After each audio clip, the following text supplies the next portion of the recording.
주영석 기자의 뉴스 속으로.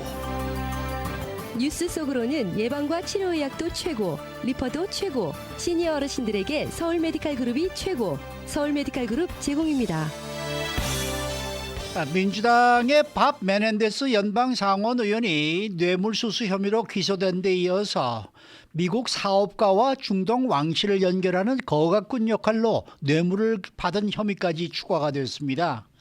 이 거각군 역할을 하면서 심지어는 외교 정보까지 넘겨준 혐의도 받고 있어서 충격을 주고 있습니다.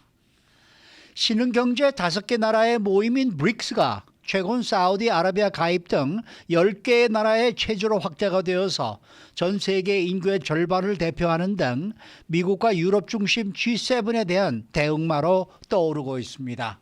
주영석 기자. 안녕하십니까.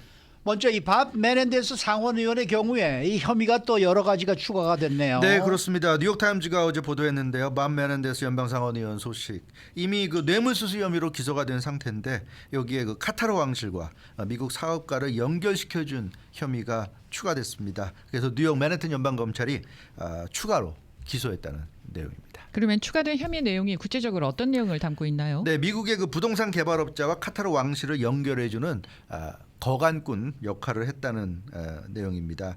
2021년 그 뉴저지에서 밥 메넨데스 상원의원이 뉴저지죠. 뉴저지주 연방 상원의원입니다. 그래서 본인의 지역구라고 할 수 있는 뉴저지에서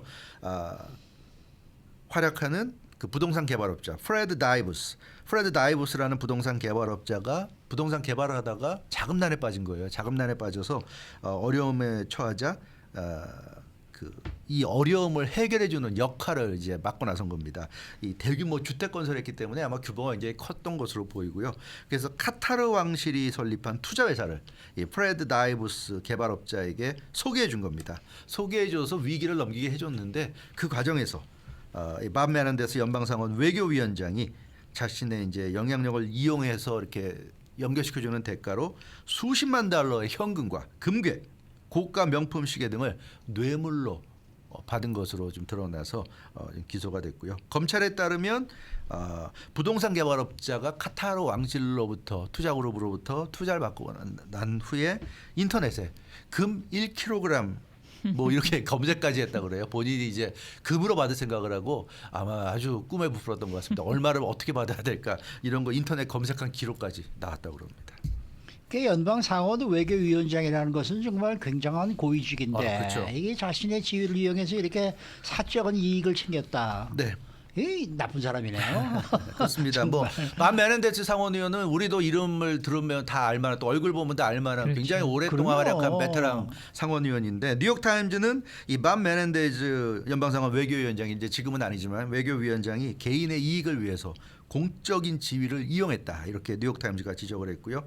카타르 왕실이 그러면 자기는 자기 지역구에 돈 많은 사람을 도와줘서 자기는 또 이익을 챙긴 건데 그 도와주면서 이제 또 뇌물까지 받아서 그럼 카타르 왕실도 뭔가 혜택이 있어야 되잖아요. 그렇죠. 네, 그렇기 때문에 카타르 왕실이 굳이 뉴저지의 일개 부동산 개발업자에게 투자를 할 이유가 없어요.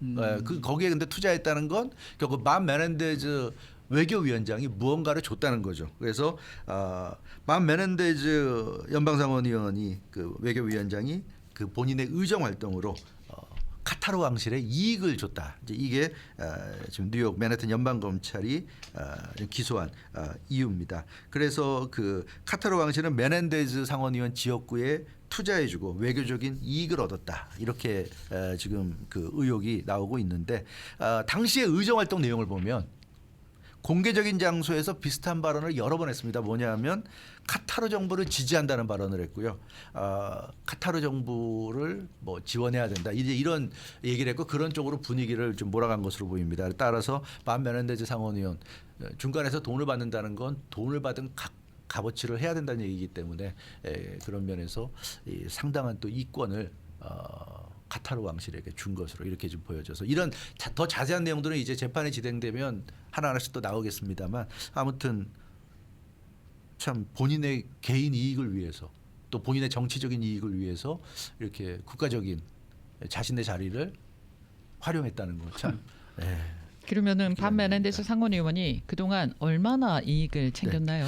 그 지난해 9월에 이제 밥 메넨데즈 상원의원이 기소가 됐는데요. 네. 뇌물수수 혐의, 외국 대리인 등록법 위반 혐의 등으로 이제 기소가 됐는데 뉴욕 검찰에 따르면 자택에서 55만 달러 현금이 나왔고요. 오. 그 10만 달러 상당의 금괴 13개를 또 하. 압수했다고 그럽니다. 네. 집에서 나온 것만 이 정도고 밥 메넨데즈 상원의원 정도 되는 사람이 뭐 비밀 계좌 이런 것도 있겠죠 어딘가에. 그러니까 그런 것까지 따지면 뭐 엄청날 것으로 이렇게 보여지는데 일단 그 검찰이 집에서 발견한 것만 이런 정도라고 하니까 참 대단한 것 그러니까 같습니다. 국가를 위해서 일해야 될 사람이 자기 개인을 위해서 일을 했다. 네. 이건 국가에 해악을 끼친 거 아닙니까? 해악을 끼쳤어요. 그리고 실제로 좀 문제가 있습니다. 뉴욕타임즈 보도를 보면 이집트계 사업가로부터 뇌물을 받고 이집트계 사업가와 이집트 정부를 위해서 움직인 그런 좀 정황도 나왔는데요.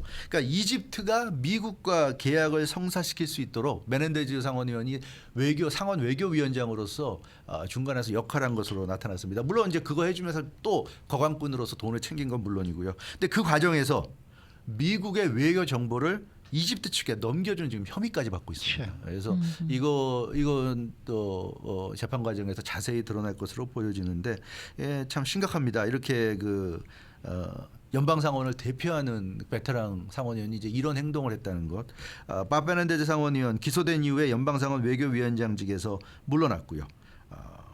그러니까 외교위원장은 아니지만 그러나 이제 연방상원 의원직은 현재 유지하고 있는 이제 그런 상황이고요. 사실 이런 게 문제가 많아요. 미국에 보면 그래서 미국이 왜 이렇게 우크라이나를 도와줘서 이렇게 길게 끊느냐. 그 예전에도 보면 조 바이든 대통령이 부통령 시절에 우크라이나에 뭐 투자했다. 사실 헌터 바이든도 우크라이나에서 사업하고 그러지 않았습니까? 그때 존 케리 국무장관도 아들이 그 우크라이나 가서 헌터 바이든과 손잡고 사업하고 그런 이 보도 내용 나왔던 거 저도 기억이 나는데요. 그런 거 보면 이 영향력이 크고 오랫동안 이렇게 의정 활동하는 사람들은 이렇게 해외 이 국가들의 손을 뻗어가지고 이권을 챙기면서 엄청난 또 이 본인의 어떤 재산을 쌓고 이런 것을 하는 것으로 이렇게 볼 수도 있어요. 근데 그 중에 하나 이제 밥 메넨데즈 상원의원이 명확하게 드러난 것이고요. 아마 이런 거 파보면은 연방 상원의원들 이런 거 밥 메넨데즈 상원의원 한 명만은 아닐 겁니다. 굉장히 많을 것 같은데 어찌됐건 참 이번 일을 계기로 해서 조금이나마 정화될 수 있을까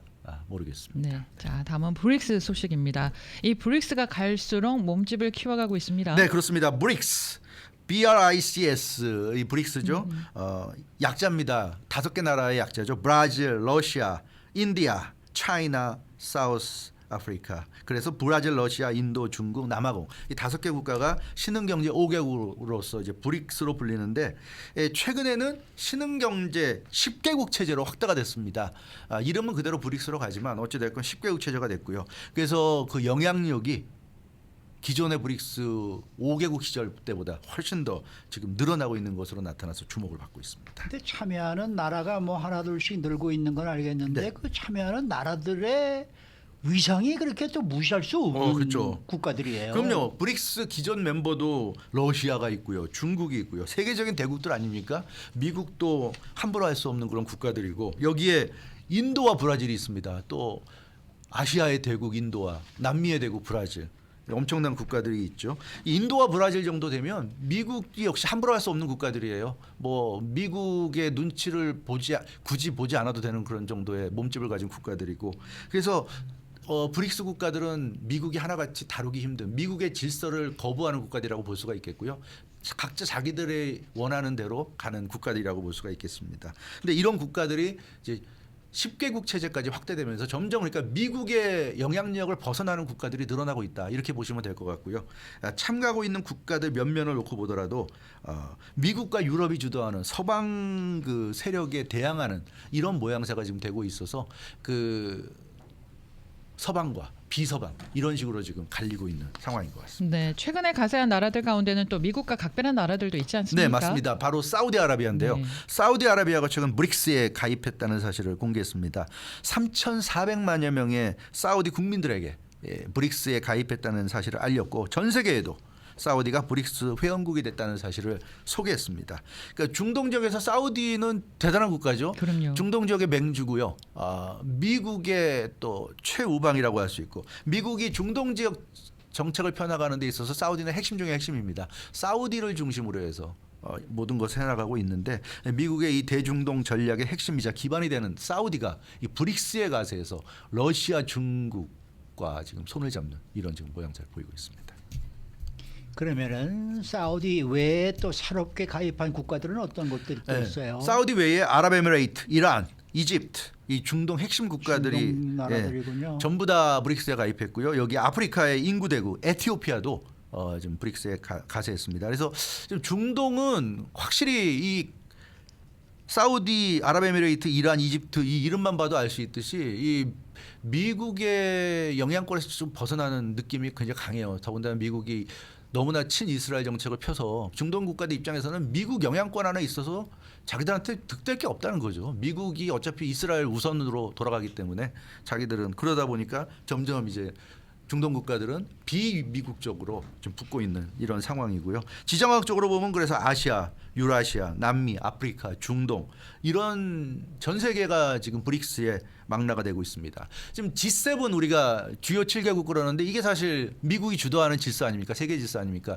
아시아 중에서 유일하게 일본이 꼈지만 이 일본 제외하면 전부 다 그 유럽과 호주 뭐 이런 나라들인데 이 G7 체제에 대항하는 브릭스 체제가 이제는 완전히 모양새를 좀 갖춘 느낌이에요. 그러니까 예전에는 G7이 전 세계의 모든 걸 결정하는 느낌이었다면 이제는 브릭스가 동의하지 않는 한 G7만 갖고는 이제는 쉽지 않을 것 같다.